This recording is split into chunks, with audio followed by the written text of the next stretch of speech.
Hello again, welcome to our weekly chat here on Sheffield Live TV. You know, it's a strange time at the moment. Whatever platform you're watching us on, a warm welcome to the show. You could be on Freeview or Virgin in the city. You could be watching on the online link or on Facebook, or indeed a bit later catching up on my YouTube channel. Whichever, welcome to the programme, and a particular welcome in this, well, game of two halves, because we're packed with guests in part two. But in part one, the lounge, as it were, the sofa, the virtual sofa, is reserved for Sheffield Wednesday winger Kadeem Harris. Kadeem, a very warm welcome to the programme. Thank you very much. And it's good to see you there. Yeah, you're down in the south of England, I believe, somewhere in your family home in Hertfordshire, is that right? Yeah, I've been down here ever since training's, been cancelled. So I'm spending a lot of time with the family at the moment. Hopefully I could get back down to Sheffield ASAP and normal life will be resumed, hopefully. Yeah, that's what we all hope. But anyway, you're in Hertfordshire, I'm up in Sheffield. We are observing social distancing here. We really are. Although we've discovered, just chatting before we came on there, that we live within a stone's throw of each other. I hadn't realised that. So when normal life returns, we'll have a conversation on the streets somewhere around here. But it's good to see you. How is lockdown treating you? And have you sort of learned any new skills or picked up any new hobbies to pass the time? To be fair, I've been spending obviously all my time with the family and at the same time trying to keep fit. So it hasn't been too bad at all. I enjoy obviously spending time with the family, with the kids. And I've got a nice little route that I take every morning around the area for my run. So it's been quite good, Obviously, I'm missing football and missing just normal life, but I can't say that my lockdown time has been bad, because it hasn't at all. There's a chance, I suppose, looking at the positives. We have to look at the positives to catch up with the family, to see a heck of a lot more of the family than you would ordinarily have done. Are you sick of the sight of each other yet? Not yet. I've actually found out that she's all right in this time. She's actually all right. But yeah, I'm enjoying spending time with the kids, obviously, and my missus. We don't really get to do that when the season's going on, because obviously she's down here a lot of the time with the kids, and I'm up in Sheffield, and there's a lot of back and forths, a lot of travelling. But it's been nice spending my time in one place and be for the whole time. Well, let's talk about what kind of a season it's been for you personally. Obviously, it was a big move. You came up from Cardiff to join Sheffield Wednesday. What's noticeable looking through your career is you probably played more games, even though this season, we don't know when it's going to resume, if it's going to resume. You've probably played more games this season than in most in your career. So the moves really works out from that point of view. Yeah, of course, I've thoroughly enjoyed every bit of it. Even though things haven't gone as well as I've wanted it to after the new year, I've enjoyed every part of my time here. I've enjoyed playing week in, week out. It is something new, like you say, because I've never really played this much football, and this is all I've ever wanted, and I've enjoyed every bit of it. So it has been a great move for me overall. I didn't. Obviously, the season ending where it has, or pausing where it hasn't been ideal, because we wanted to change our run of form as soon as possible. But yeah, like I said, I've enjoyed every bit of it so far. Yeah, it's a collective thing. I mean, it was noticeable. You're sitting there, but from my perspective, having watched a lot of the games in which you played, you were excellent in the first half of the season personally, and the team obviously was doing better then. But collectively, your game's gone off, but along with everybody else's, almost simultaneously, It would seem to me. Yeah, I can't put a finger on it. We were brilliant up to, I'd say, probably Christmas time. Then we had a dip in form, when the games came thick and fast in that little period. We had 3 games in a week, and I think we picked up a point, or maybe even no points in that period. And then from then it kind of went downhill. But I can't put my finger on it, because, like I've always said, this is a great team, a great squad, a close-knit squad, and a squad full of confidence as well. But I've always said as well that form is temporary and plus is permanent. So we wouldn't have stayed in that form, or we're not going to stay in that form forever. It's just a matter of time before it changes, and it changes for myself as well. Well, of course, nobody's wanted this situation. Whether a team's in a good run or a bad run, you don't want it. But again, looking at the positives, do you think that this break could be a break from maybe a vicious circle that you were in as a team, a losing pattern, and that when football finally resumes, this will have enabled you as a group collectively to move on and come into a better situation? Yes, of course. This time here, we've had more than enough time to reflect. I've done a lot of reflecting on my own game in this time. And, for me personally, that's why I can't wait to get back, because I've never been more ready, Even at the start of the season, in pre-season, when I was looking forward to the season ahead, I don't think I was as ready and mentally focused as I am now, because I've had so much time to reflect about how things have gone since the new year and where I could have done things better and watch games over. And, I've just had a lot of time to focus on certain things. So me personally, and I'm guessing with the team as well, because we're all professional footballers that probably can't wait to get back to football, are all doing the same thing and reflecting on ourselves and our personal performances. So, it has come at a good time, to be fair, as you say. And I'm sure when we get back, we'll be more the team that we were at the start of the season rather than the second part. And what conclusions did you come to personally, Kadeem, about your own game when you reflected? Since the New Year or Christmas period, like I said, before then, I was very sure on what I wanted to do as soon as I got the ball, or, that final decision that I wanted to make. And there was a lot of changing my mind during the play. And I just think I need to go back to basics and go back to, my mindset with that first half of the season. Yeah, that's a confidence thing, isn't it? Especially for a player in your position, a winger, where you've got to have that confidence every time that you're going to take your man on and beat them. And you may have lost the ball to him 2 or 3 times in a row. Mm-hmm. Yeah, of course. As a winger, that's one of the main things. I think as a player in any position, confidence is massive. I can't say, though, that personally I lost a lot of confidence, because I don't feel like I'm one of those players that, go too low or too high in the confidence scheme of things. But, when I've looked back and watched back, it's been quite evident that, I was changing my mind a lot and not being as decisive as I was earlier in the season. Well, one of your strengths for me watching has been, and I know Gary Monk has particularly appreciated this, that you can make a mistake, but you're not afraid to go and make another mistake. You show courage on the ball, not least when you scored that goal in a game. I remember you'd had a horrendous hashed effort, which had gone high and wide or whatever, and within a couple of minutes, you sank a beauty. Yeah, no, with me, that's been a thing throughout my whole career as well. Whenever I've made a mistake, I always want to put it right before the game ends. And if I don't put it right in that game, I want to put it right the next game. So that's why I say I don't sink too low with confidence, because, my main thought is to just make something right if there has been a mistake, and if things are going well, to make even more things go well. So, yeah, that's just my mindset when I'm playing, and it always has been that way. Yeah.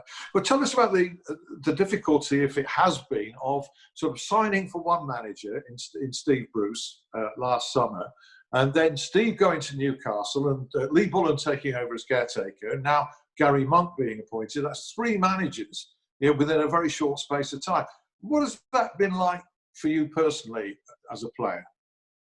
At first, it was a shock. Obviously when Steve Bruce left, we spoke a lot during the summer. When I was making my decision to basically come to Sheffield Wednesday, and I knew that I was a big part of his plan. So, when he did go, I was a bit skeptical. I was a bit worried because of obviously past years, how it has been as a professional player at Cardiff City, not playing as much as I wanted to. And, hearing in summer that I would have played a lot and been a big part of the plan. I didn't know who was going to come in, who was going to take over, and if they would have fancied me as a player. So, that was a bit of a worrying time, but I was just obviously trying to stay positive. and continue to train hard, because I was obviously training, everyone was training hard in pre-season, and just focus on myself, really get fit as I could, and put myself in the best position possible for whoever took over, to be in their plans as well. And, you know, thankfully, Lee Bullen took over at the time, who saw me during pre-season, who was a coach at the time, obviously, as well, with Steve Bruce being there. And he liked me as a player, so he gave me that opportunity at the start of the season, thankfully. And I felt like I took it. Yeah, you stayed in the team under Lee Bullen, albeit in a slightly different system early on. I think you played as sort of one of three up front, and then it got moved back to 4-4-2. And then Gary Monk as well has kept you pretty much in the team. So do you get a good vibe working with this manager? Obviously, it's been difficult for him, hasn't it, really? He's perhaps at a time of transition for the team. Yeah. We get on very well, me and the manager. He's a very good man manager, and he's very, very good tactically as well. You know, things haven't gone as well, like everyone knows, in the second period. But I don't think him or any of us have, you know, deserved that dip in form, because we train hard every single day. We're focused every single day. We're great professionals at the club, and so is the manager. And I think it stems down from him, really. You're very self-critical, and that's really refreshing. What about number of goals you score? Is that something that you feel you could improve? I think from looking at the stats, I think 12 goals across 160 odd appearances in your career, 3 for Sheffield Wednesday, and I know, looking at the near misses and 1 or 2 saves that you've forced, etc., it could have been at least twice that, couldn't it? Yeah, it's crazy, because, you know, sometimes you go home and you think, how's the goalie saved that? Or, you know, a little bit more to the right, and that would have been another one to the tally. But, you know, it's down to me. I don't want to make any excuses. You know, I've got to perfect those shots that are being saved so that they can't be saved, or, you know, get more shots on target. And that is something that I was definitely working on, especially in the second part of the season. My end product and shooting. I'm obviously not happy with the 3 goals. I think I could have got more this season, and I would have liked more. But, you know, we that's what I'm saying. I stay positive, and there is more games to come, hopefully. And if there is not, and the season doesn't end, I'll be hopefully, or definitely be looking to score more than 3 goals next season, because I know it's something that I can do. We're talking of end product. Crossing ability is crucial, and you know what's noticeable for me. You could say every player should be able to deliver with either foot, but the reality is, even at the top level, that some players can't. You noticeably can. Is that something you've always been conscious of working on? It doesn't seem to matter whether it's on your left or your right. You're prepared to whip a ball in, and usually you put it in pretty well too. Yeah, it's something that I've worked on my whole life, that as far as I can remember. I remember playing football with my dad in the park, and him making me use my left foot, you know, having a whole session with him, and the whole time I was using my left foot. And I think it's obviously helped massively in my career, because, you know, in the youth team, under 16s, whatever age group that I've played, I've always been confident using my left foot. And I think it's obviously stemmed from that at them young ages, just playing football with my dad and practicing on that left side.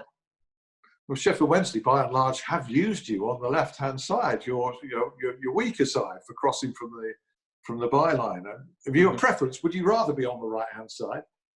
No, I'd actually prefer being on the left. You know, I prefer being on the left, because I dribble with my right, and, you know, it's difficult to explain, but when you're on the left, I feel like I could go either side a lot easier than when I'm on the right, because when you're dribbling with your right foot on the right, you're kind of getting pushed outwards, if you know what I'm saying. But if you're dribbling with your right foot on the left, you're more, you know, you could more go either way, and it's more tricky for the defender, I think. So I prefer playing on the left. More options, yeah. And to have a focal point like Stephen Fletcher, how important is that for you in your game? And obviously he was missed, wasn't he, when he was out? Oh, he's been brilliant all season. Probably, just thinking back, I'd say the best striker I've worked with, for sure. You know, his attitude, his professionalism, his ability. you know, he's an all-rounder, and you know, he's been great for me. It's just unfortunate that he got injured at the time that he did, and like you say, it was a massive miss for us, and the results show that as well.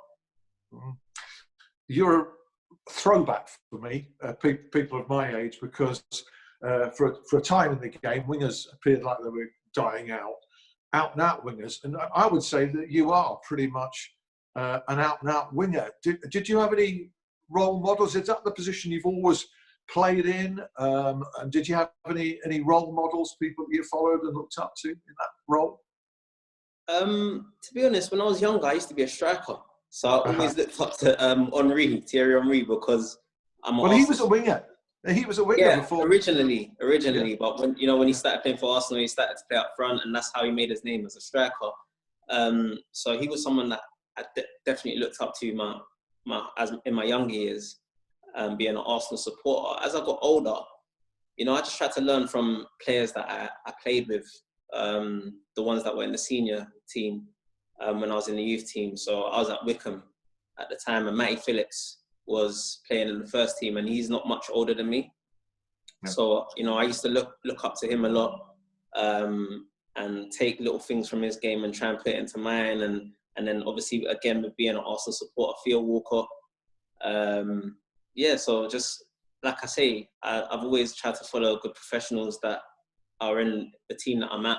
And when I went to Cardiff as well, there was Craig Conway, who was also another more or less out and out winger as well. So, you know, these players, they've been good for me in my career. Mentioning Wickham, you were the youngest player ever to appear for them at one stage, weren't you? 16 years, 201 days when you made your debut for them. Yeah, that must have been an experience. Oh yeah, it was amazing. I remember at that time I was on the bench for about 8 games before that, and I just couldn't wait to finally get my opportunity to play. And I remember it came on Boxing Day against Yeovil, and it was a great experience. And it's just like, you know, you get the first little bit of that experience, and you just want more and more of it. And that's how it was as soon as I played, and it's been like that ever since. Well, yeah, we're 10 years on from that now. We're coming to the close of our show, and it's been fascinating talking to you. We can't leave it without mentioning Neil Warnock, who crops up in most conversations, who was your manager at Cardiff. What was your experience of Neil then? Humour, 10 out of 10. Great man manager. Pleasure to work under. You know, even when things weren't going well for me, it was still a pleasure to work under because of how good his humour was. You know, he made things so much easier. And I think that's why he's always had teams that have performed so well for him, and he's done so well in his career, because, you know, he's had players that want to play for him because of, you know, like I say, his humour and his man management, and, you know, genuinely he just is as a person and a coach. So, you know, I've got not a bad word to say about him. It was a pleasure to work under at Cardiff. He seems to press the right buttons on players, whether they need a rollicking or an arm around the shoulder. He seems to instinctively know, doesn't he? Which do you respond to?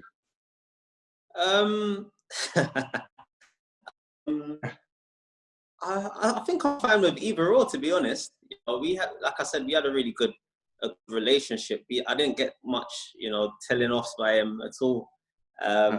So, you know, it was more of a friendly relationship with us. And, you know, like I said, even though things didn't go as well as I wanted it to go under him, it was still a joy. He was still a joy to work under, you know. Injuries and the way that the team was performing at the time when I was injured didn't help me. So I don't put that down to him or his decision making or anything like that. It was fun to work under, and I have no surprise that he had such a good career as a manager. Excellent. Well, you're mid-career. You're still just 26 years of age, so you've got a lot to look forward to. And you know, you had a little brief taste of the Premier League, and that's obviously where you'd want to go back. Of course, and I have no doubt that Sheffield Wednesday can do that. You know, like I said before, our form since the new year hasn't been great, but we showed before that we could be a really good team, and hopefully we can get back to that and push and try and get back into that Premier League where I think the club belong. Okay, Kadeem, it's been a real pleasure to talk to you. Thank you very, very much indeed. After the break, we'll be joined by the iconic TV commentator John Helm. Also, James Craig will join us, and the Sheffield Star journalist whose fiance is on the NHS front line. So some real serious talking points in part 2. Just hope you can rejoin us in 5. Thanks again, Kadeem. Cheers.